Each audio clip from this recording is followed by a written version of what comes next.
morning.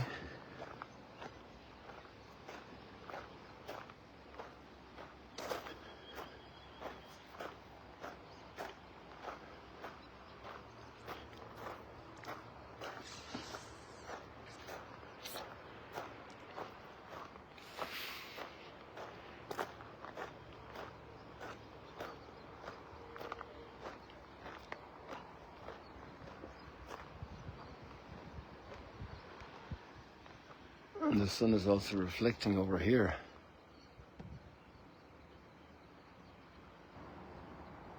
In the Mary Magdalene Chapel.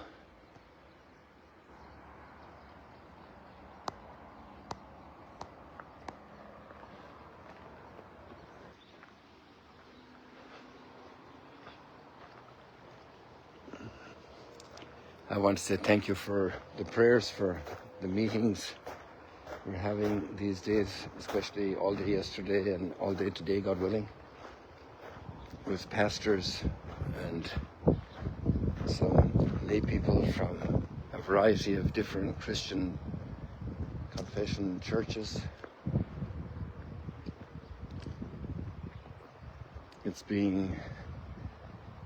a wonderful, uplifting moment. We had quite a bit of prayerful considerations yesterday, and a great sense of being together, of growing together. The priority of that change of heart interiorly.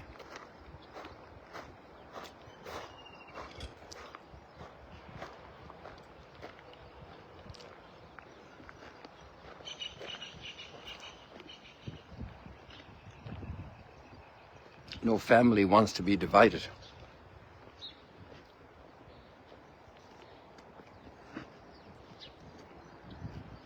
We want to be in sync with each other. We want to be reconciled with each other. We want to grow together, to live together.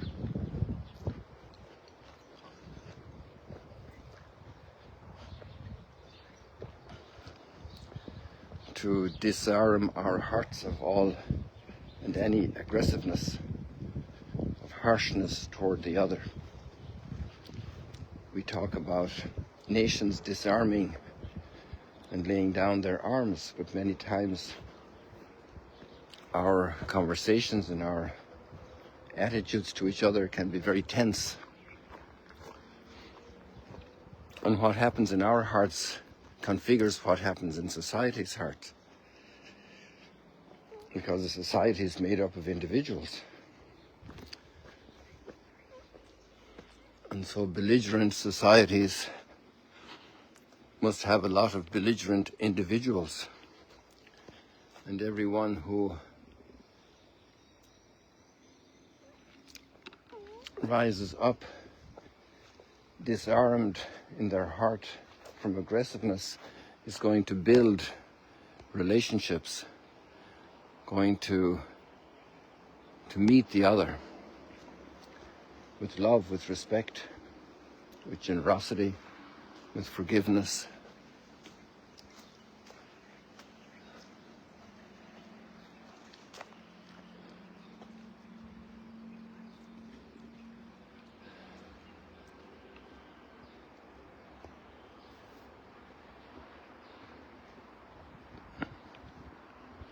Today we have a wonderful prayer again of King Solomon before the Lord.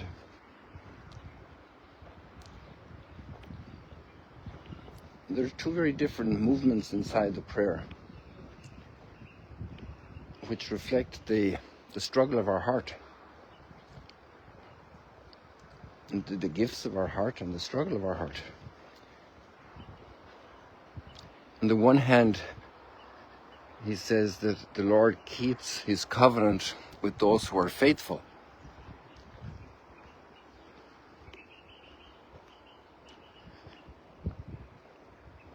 And that's the great motivation of love, to embrace the Lord, even through sufferings and difficulties and challenges, and to remain faithful, to grow as a faithful lover of God, to love God with all our heart and all our soul and all our strength. This is absolutely and should be. And that's what we expect from people who love us, to be faithful. It's terribly painful to discover that somebody whom we treasured and with whom we have experienced many moments of treasured relation and esteem, if they speak badly about us, we feel betrayed. We ask why. So love wants to be faithful, and that's the promise all lovers give each other. Till the moon fails.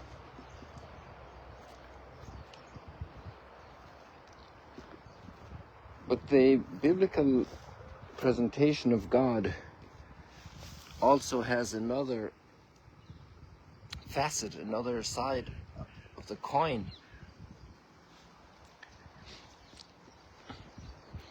God also loves those who are unfaithful. He doesn't withdraw his love because of their brokenness and their infidelity, because of their cold heart, because of their turning their backs to him. And so he brings the rain on the fields of the good and the just alike. And there's actually a great struggle inside the mind and the heart of the believer throughout the Bible about dealing with the unfaithful. But the discovery is also that God loves the unfaithful. Not their sin. He is pained by their sin like we are when somebody speaks badly about us or does something to hurt us. That happens. Maybe it was intentional, maybe it was not intentional. But for the first perception we have, we feel it was against us. And that's very painful. But God's love is merciful, and he wants the recovery. And that's one of the major points of Jesus' teaching.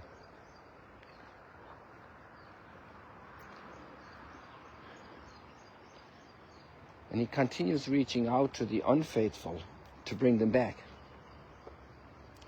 And so Solomon's prayer also includes a prayer for forgiveness. In the opening statements we have this point about the fidelity, that God is faithful. God keeps his covenant with those who are faithful. But we also remember that two men went up to the temple to pray. And one was a Pharisee and the other was a public sinner. And the Pharisee went up in front of God and said, I'm the great guy, I do all this good stuff, I do all this. See, we like to be among the faithful because we know that God will bless the faithful.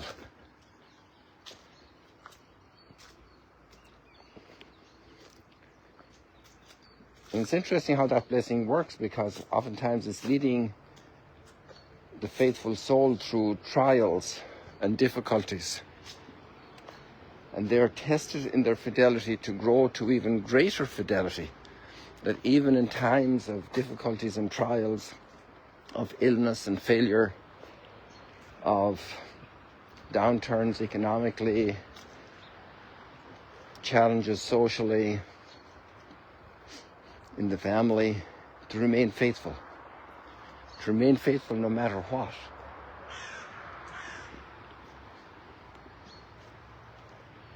And so the Lord leads the faithful soul to greater fidelity, to deeper fidelity.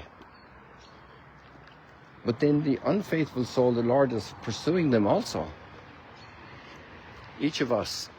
And he brings us to a greater sense of our infidelity and calls us to a turn of heart because he is merciful.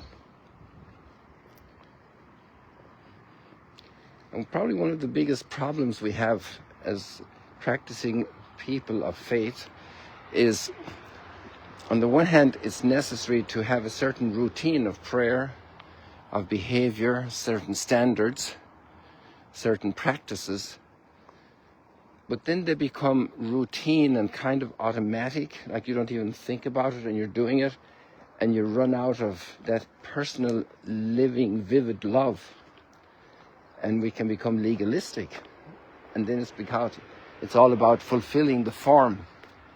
And that's the story of the gospel today, about the critique of those who hold themselves for righteous but have lost the love, even to grave matters.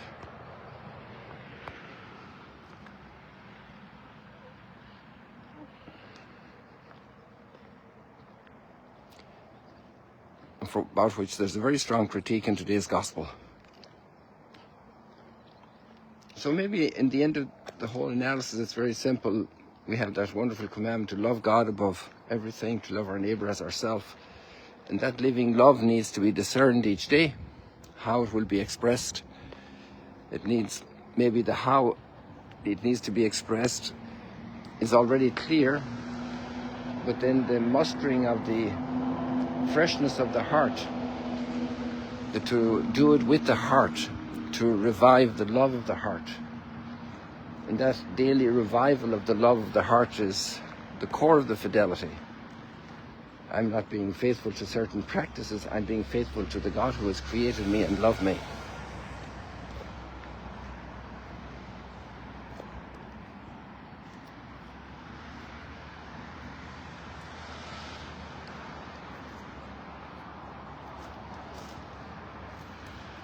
There's such a feast of greens right now in this moment of springtime here.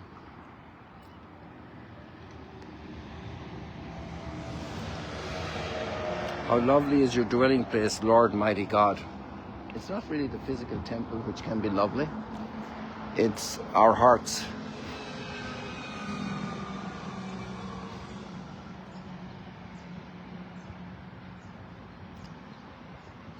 All those people going to work, may their hearts be filled with love for their families, for their co-workers, for all the people they serve today. See you later, alligators. God bless you.